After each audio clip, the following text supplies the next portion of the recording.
A shooting at a museum has resulted in at least 20 deaths. Lauren, can you tell us more? Yes, I can, Maggie. At least 20 people are dead after a shooting at the Bardo Museum in Tunisia Wednesday. The victims include 17 foreign nationals and a security officer. At least 24 others were wounded.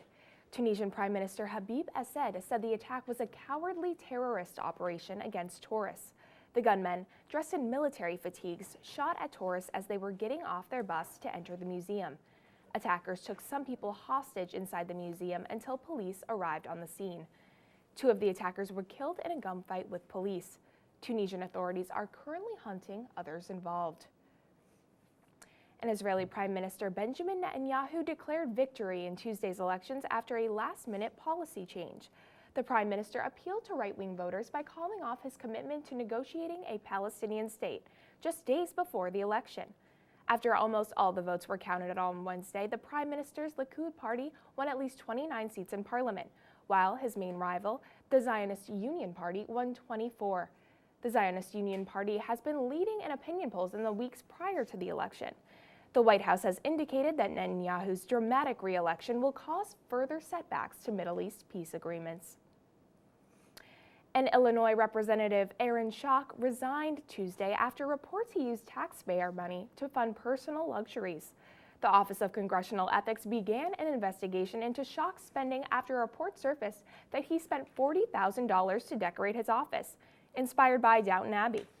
Other extravagant spending reports vary from his travel overseas to business deals.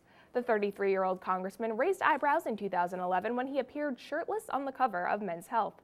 His resignation takes effect March 31st. And a friend of accused Boston Marathon bomber Dzhokhar Tsarnaev testified that he gave Tsarnaev the gun used in the fatal shooting of the MIT police officer. 21-year-old Stephen Silva told the court Tuesday he had given Tsarnaev the gun 2 months before the Boston Marathon bombings. According to Silva, Tsarnaev asked to borrow the gun to use for a robbery. Silva is currently in prison for drug charges and faces up to 40 years. Silva's testimony is one of several new developments that have come out of the Boston Marathon trial. Here are the biggest updates of this week's trial proceedings.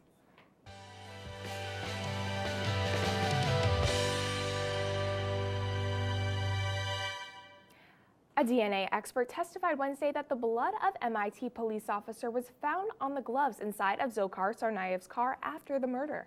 The jury also saw the pipe bomb Tsarnaev is accused of throwing at police, as well as the bloody sweatshirt he wore when he was arrested.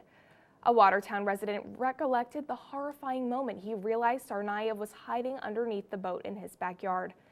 Prosecutors also showed images of the message Tsarnaev carved into the wood on the side of the boat, which read, "Stop killing our innocent people and we will stop." Tsarnaev wrote a similar message in pencil on the boat's interior. Jurors saw the bullet-holed boat on Monday morning. That same day, Watertown police appeared in court to describe their shootout that killed brother Tamerlan Tsarnaev, an altercation they called 8 minutes of sheer terror.